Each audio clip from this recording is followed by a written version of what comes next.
Coming up on Locked On Dodgers, the Dodgers re-signed a reliever who could be key for them in 2024. We'll also talk about some of the rumors swirling about a couple big Japanese superstars who the Dodgers are probably in on, including, a guy named Shohei. And then we will talk about Andrew Friedman's conversation with Kiersten Watson and what he said and didn't say about the Dodgers offseason plans. That's what's on tap. So let's get Locked On Dodgers. You are Locked On Dodgers, your daily Los Angeles Dodgers podcast. Part of the Locked On Podcast Network, your team every day.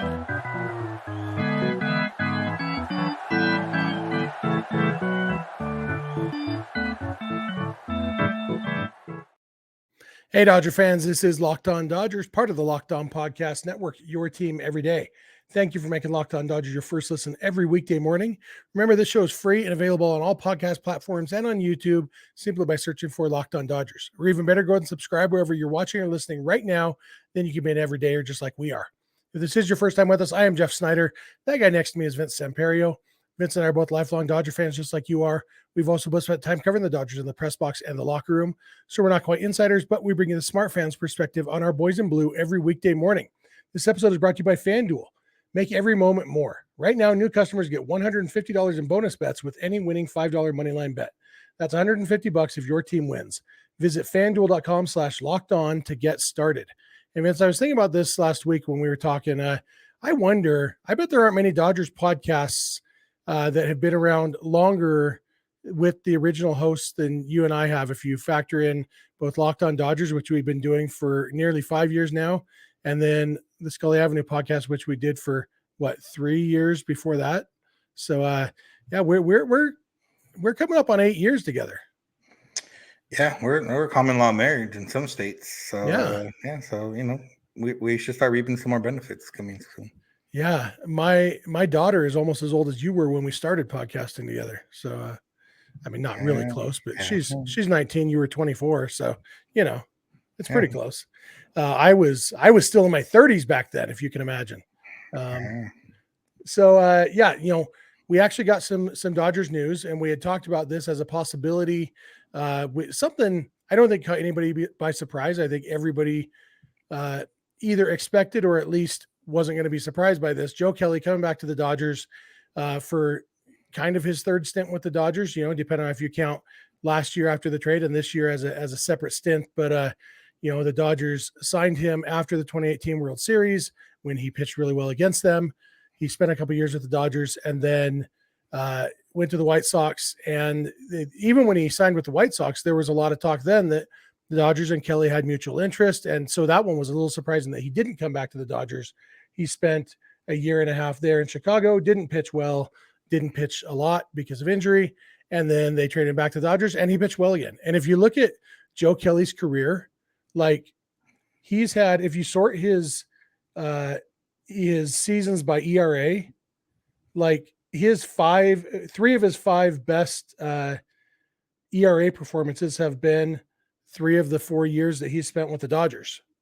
He has been significantly better with the Dodgers. If you look at by team, his ERA with the Cardinals was, I guess Cardinals was better because he was a starting pitcher. So his one good season counted for more. 3.25 ERA with the Cardinals, 3.42 at the Dodgers, and then 4.33 at the Red Sox, 5.59 with the White Sox. You had young prospect Joe Kelly, who was really good with the Cardinals, and then bad for a long time. And then the Dodgers seemed to get a lot out of Joe Kelly. Yeah, and it makes sense. Even when we talked about Hector Neris as a possibility on last episode, we brought up Joe Kelly, and what did I say? I'd rather have Joe Kelly than Hector Neris, just for the simple fact of the stuff. And that's kind of the biggest thing with Kelly, is that he still has the stuff. He still can pump 100 in there, sits 98, 99, still has the nasty off-speed pitches. It's just, you don't always know which Kelly you're going to get. And sometimes, Kelly's ERA with the Dodgers doesn't necessarily match the headaches we might have had watching him pitch, because he'll walk the bases loaded and then strike the next 3 guys out. I don't know if he ever did that specifically, but he'll make it a fun time sometimes watching him pitch and then get a big strikeout, and that's because he has the good stuff. So it makes sense. Overall, there was one report that he's getting 1 year $8 million. The buyout that he got was $1 million, so that adds up to $9 million. The original option was 9.5 million. So, maybe it was just a matter of, hey, we're going to let Joe Kelly explore. And, he didn't find anything that he wanted. The reports were that he wanted to stay on the West Coast. And, why not here at home in LA with the Dodgers? He can fit into that back end of the bullpen pretty well. Not necessarily, the back end, but the mid to back end. Yeah, for sure. And even his one bad year with the Dodgers, 2019, when he had a 4.56 ERA, most of that was in that first month. His ERA after his first month with the Dodgers was 10.13, and it was 2.61 the rest of the season, in 38 innings. So basically, since that first month with the Dodgers, his entire time with the Dodgers has been good when he's on the mound. And like you said, there is a lot of angst with it sometimes. He doesn't always know where the ball's going. And maybe even a bigger deal is that he's not always on the mound. He is injury prone. He has spent a lot of time on the injured list throughout his career. But all in all, like you said, like a guy like Joe Kelly, I don't mind an injury prone guy because he's not taking up a roster spot when he's on the IL. And so what you don't want is somebody who is bad or is mediocre. And so not quite bad. Who was it a couple of years ago that we were just shocked that he ended up making it all the way through the season? All these Dodgers relievers blend together in my mind. I mean, there was Brian Wilson a decade or so ago. Craig Kimbrell. Yeah, Kimbrell was one of them. That's not who I was thinking of, but somebody, it's like, he's not, Yimi Garcia. Like, what you don't want is a Yimi Garcia type who's going to come in, he's going to give up a home run, every other time that he pitches. He's going to be bad, but just not quite bad enough that somebody in AAA would be better. Bickford. Yeah, Phil Bickford. Yeah.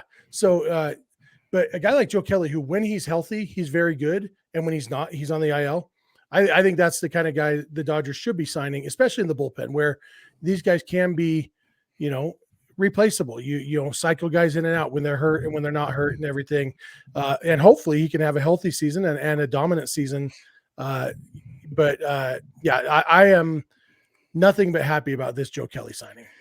Yeah, and different from the last time he signed with the Dodgers, which was a 3-year deal, which, was very surprising at the time. And like I said, depending how you feel about the different times, did it maybe work out? I think it worked out, for what it was. This is a 1-year deal, $8 million, at the end of the day, it's not going to cost them much. Even if he is hurt, they've paid people just the same amount to not pitch for them. And if he ends up not pitching for them because of injury, then this is where the Dodgers can get away with the financial might, because most teams aren't going to pay $8 million for a reliever they're not 100% sure can make it through the entire season, and the Dodgers can do that. Yeah, absolutely.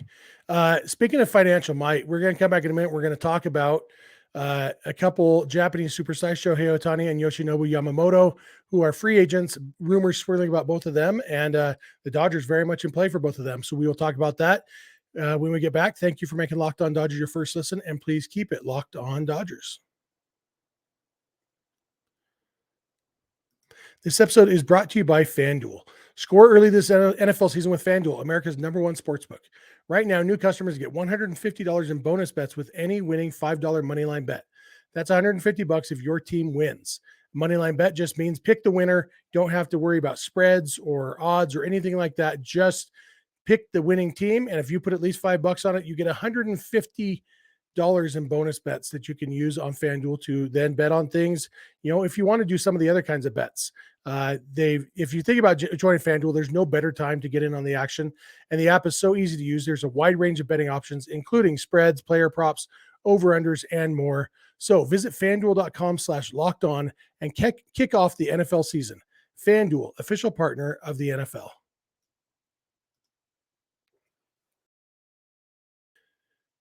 Hey, we're back. We want to thank you for making Locked On Dodgers your first listen every weekday morning. We want to thank you, especially our everydayers, for being with us and, checking us out every weekday morning. We really appreciate it. If you're not an everydayer, we'd love for you to be one. It's really easy to become one. All you got to do is watch or listen every weekday morning. We also want to remind you that Locked On has launched the first ever national sports 24/7 streaming channel on YouTube. It's called Locked On Sports Today, and it's here for you 24/7, covering the top sports stories of the day with the local experts of Locked On, plus our national shows covering every league. There's also a 24/7 streaming channel on YouTube devoted specifically to Los Angeles sports. It's called Locked On Sports Los Angeles, And both of those, Locked On Sports Today and Locked On Sports Los Angeles, are with you 24/7 on YouTube for all of your sports needs. So check those out.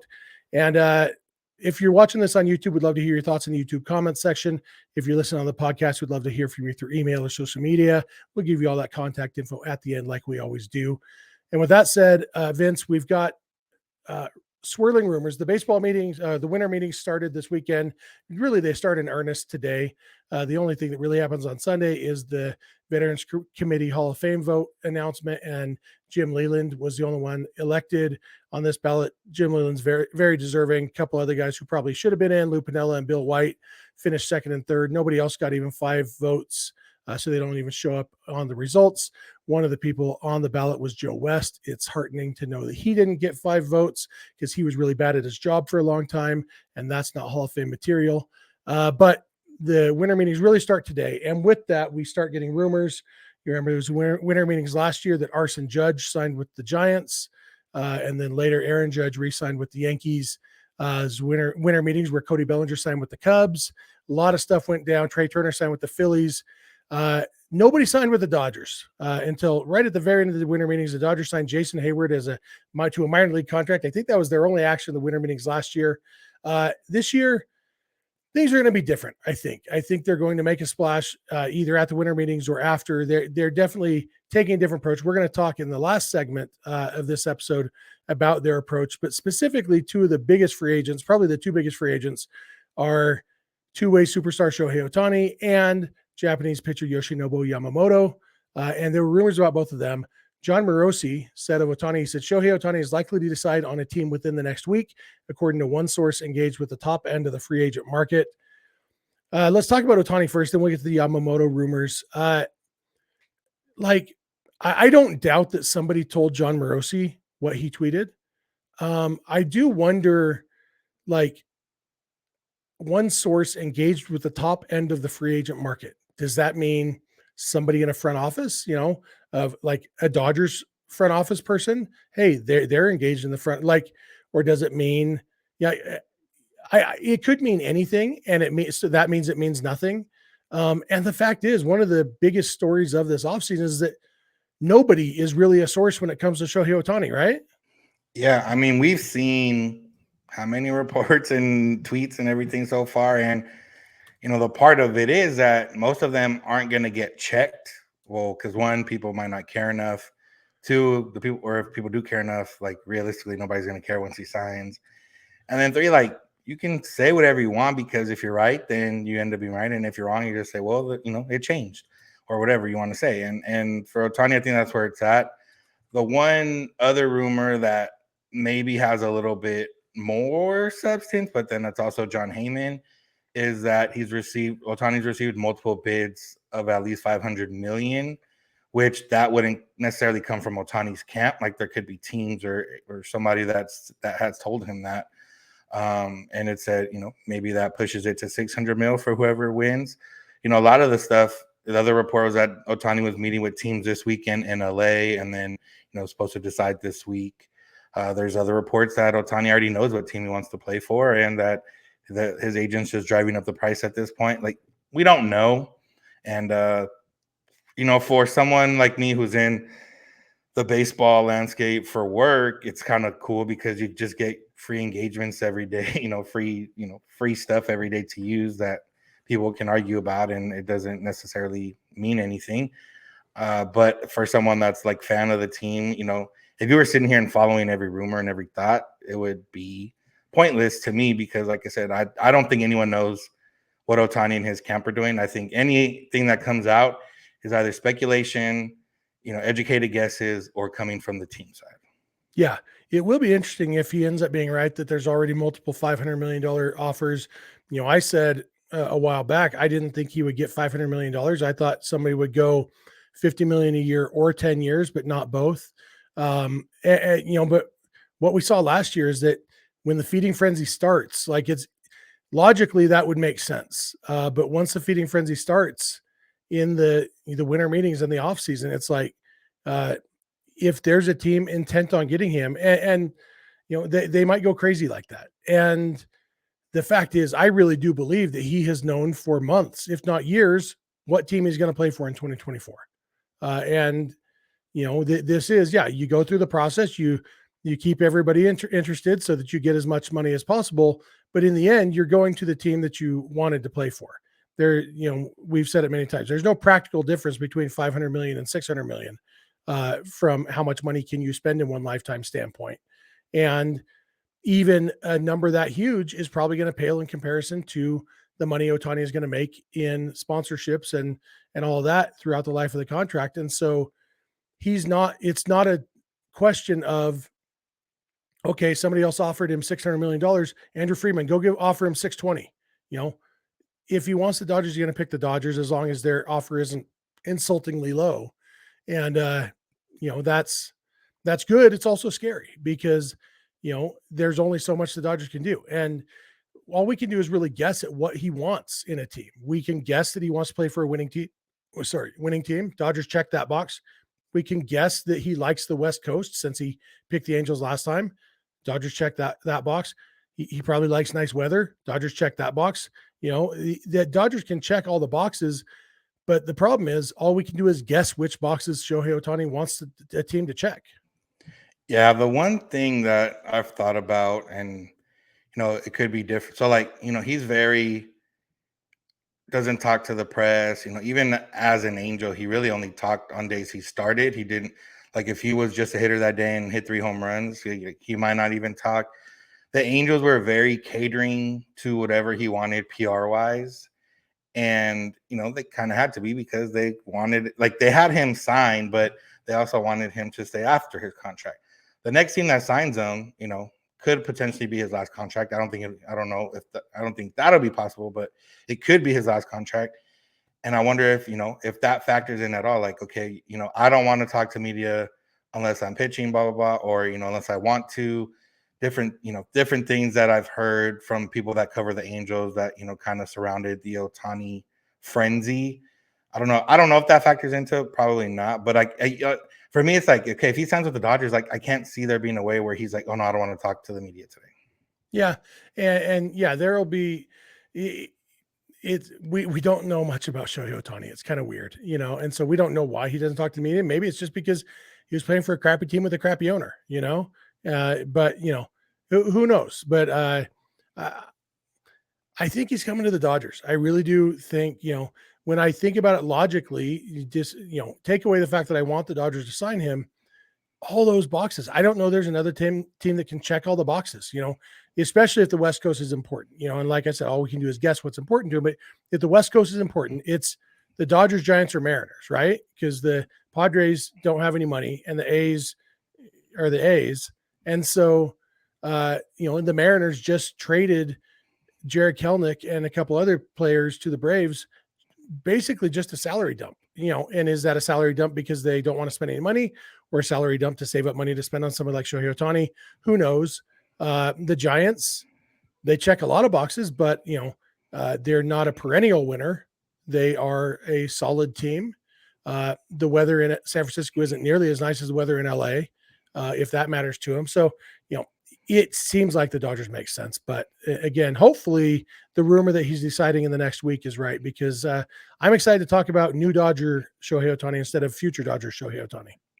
Yeah, definitely ready for all the rumors and stuff to end. But I guess we can talk about the Giants and the other guy, Yamamoto, as I think Susan Slusser said that she's hearing that the Giants are either the favorites or in on him or high on him, whatever the wording was. Jeff, does that scare you, or do you think that's a tactic? Yeah, she said a lot of the other teams involved view the Giants as the favorite, and the Giants are definitely a good option there. It's a good pitcher's park that they play in. Obviously, San Francisco, it checks a lot of those boxes, like we were talking about, for a Japanese player wanting to come over. The very first Japanese player in MLB history played for the Giants back in 1964 or whatever it was. Masanori Murakami, I think was his name. So there's a little bit of history there, not the history that the Dodgers have, but we do know, or we at least have heard and suspect that it's accurate, that the Giants really, really, really want Yamamoto and Ohtani. And so they are going to be aggressive on both of those guys. And Yamamoto, in some ways, we know even less about than Ohtani because he's, never played in the major leagues yet. We might suspect that he's going to be a little bit more traditional in free agency and actually go to the highest bidder. But we don't know that for sure. And so, I wouldn't say it scares me. In fact, a little bit excites me because if the Dodgers can sign Yamamoto and Ohtani, like not only does it help the Dodgers, but it also makes the Giants and their fans sad. And I like that. The Giants are, I think, the only current team that I like the idea of the Dodgers doing something just to make their fans sad. And so, especially if it helps the Dodgers too, I'm totally on board with that. And, the rumors are rumors. A team that other teams see as a front runner doesn't actually mean that much to me. Yeah, I think, well, one, assuming it would just be Yamamoto, even if he did go to the Giants, I don't think that changes much on their end. I do think, obviously they'd have Logan Webb, who finished second in Cy Young. They'd have Yamamoto, who is expected to be up there. Kyle Harrison's developing.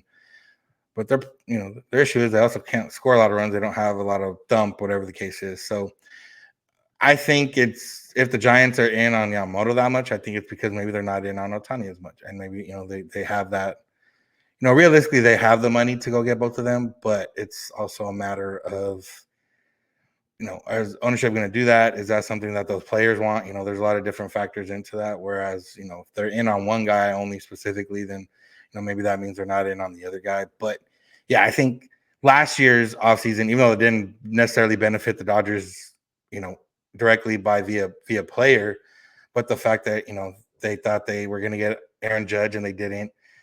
They literally had Carlos Correa in their city believed to have signed him, and then they didn't.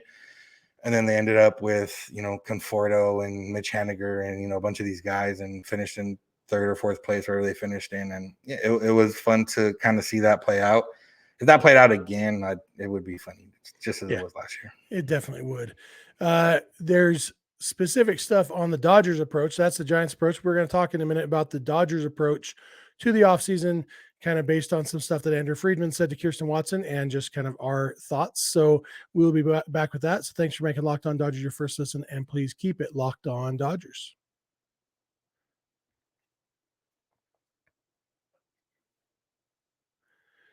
Hey, we're back. Thank you again for making us your first listen every weekday morning, especially all you everydayers for Locked On Dodgers. We really appreciate it. If you're not an everydayer, just start watching or listening every weekday morning, and then you are an everydayer. Also want to remind you about Locked On Sports Today and Locked On Sports Los Angeles, two 24/7 streaming channels on YouTube where you can get all of your sports fix 24 hours a day, whether you're into the national stuff, Locked On Sports Today, or just Los Angeles sports, Locked On Sports Los Angeles. You can see this podcast on at least on Locked On Sports Los Angeles. We might even show up on Locked On Sports Today, like after the Dodgers sign Shohei Ohtani. I bet our episode will show up on there. So check out both of those anytime you need your sports fix. And Andrew Friedman talked with Kiersten Watson. It was about what you would expect from a general manager in the offseason as the winter meeting is about to start, which is to say he didn't say anything, but the things he didn't say can tell us a little bit. And we've known Andrew Friedman long enough to kind of get a feel for what he's thinking. So what were some of your takeaway quotes or non-quotes from him, Vince? Yeah, the one thing that did stand out is that he talked about there's been a lot of momentum kind of building up for certain things, and he thinks they're all going to come to a head soon. So he said that, that might be in Nashville, that might be the days after Nashville, that might be in the coming weeks, but that he does see a lot of, some of the things happening. He didn't say directly with the Dodgers, but that a lot of them might be, coming to head soon. He also said that, in years past, or specifically last offseason, everyone kind of thought, Dodgers weren't trying to spend because they're saving for Ohtani, whatever the case was, which I didn't put too much stock into as saving for Ohtani. I just thought that, they weren't going to spend $250, $300 million on Dansby Swanson or Xander Bogaerts or Trey Turner or anybody like that. But, he did kind of mention, not that they were going to spend this offseason, but, he reiterated that they're grateful for the ownership that we have, that the Dodgers have, and, being willing to spend or do whatever is necessary to put the best team out there. I do think him referencing that directly might be something like, okay, you know, we're planning on spending, again, just like the trade deadline. It's not always up to them. You know, trade deadline's usually a little bit more up to them. But as we saw this last one, like they had a trade for Eduardo Rodriguez. He said no. They wanted Justin Verlander, could have offered a better package, if anything, to the Mets, but Verlander didn't want to go there. He wanted to go to Houston. So I think free agency is a little bit of the same where, you know, especially with California taxes and everything else, like there's a lot of ways where they could offer the same amount of money as another team, and that player just picks the other team. And you said it before.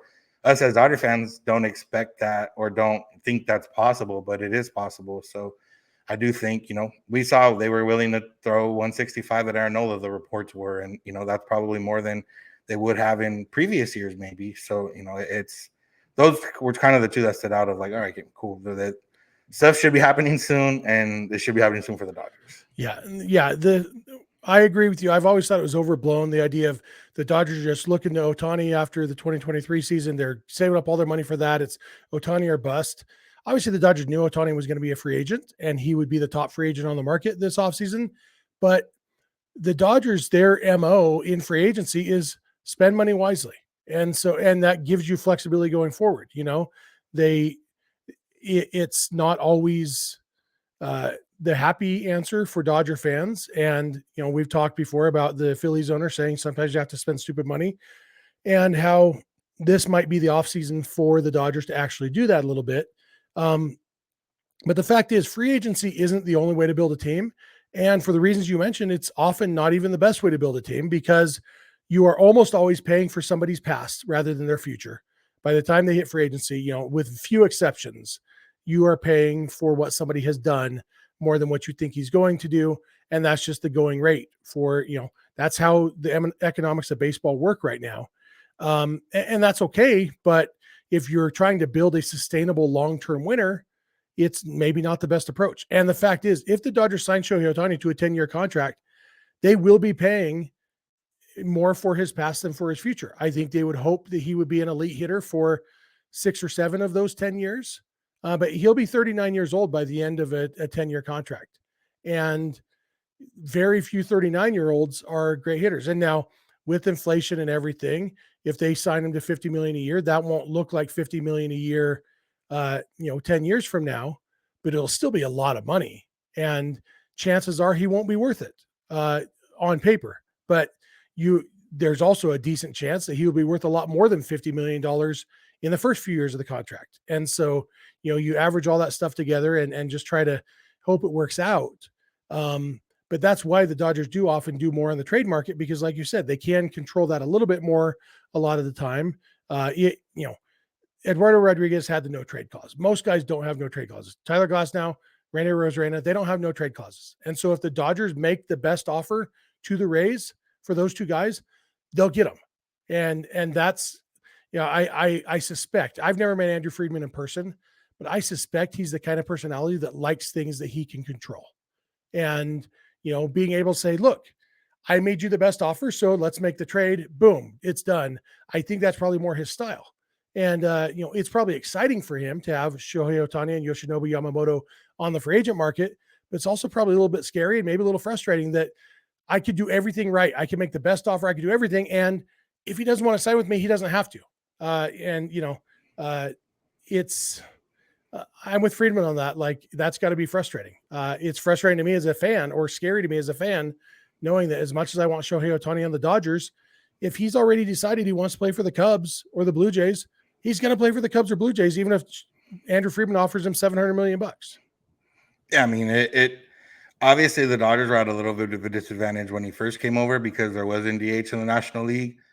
But, you know, they've had Ohtani on, you know, somewhat comparable grounds, and, you know, he did pick another team. I do think if everyone had DH back then, I would imagine the Dodgers would have been his pick, but maybe not. But again, they couldn't do anything else other than what they did, you know, whatever they pitched them, and, you know, finding Kershaw and whoever else they flew in and all that type of stuff. So yeah, I think it's difficult. I think, you know, the questions he was answering, you know, the way he was answering questions was obviously in what we expect. You can't say too much, you know, and Kiersten Watson was also serving the questions in that regard. Like, you know, I know we can't say Shohei Ohtani specifically, but, you know, if there was a big free agent, like, how do you handle that?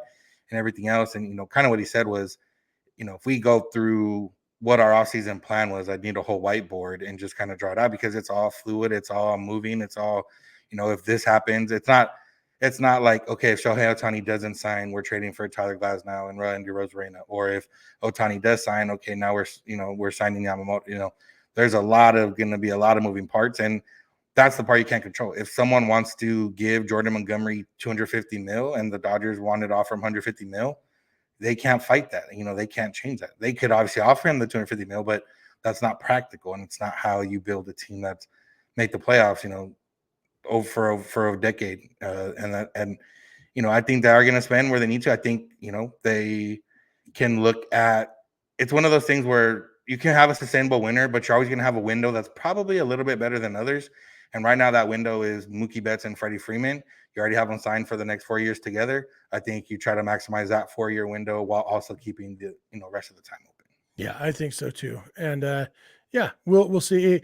We shouldn't expect hard-hitting news when the Dodger employed reporter asks the Dodger employed GM questions on the Dodgers channel. But what he did say does give us a little bit of insight, and I think they're going to be aggressive. And winter meetings is always a fun week. There's, I can almost guarantee that tomorrow's episode, there will be some news to talk about. Even if it's not Dodgers news, there will be signings, there will be trades.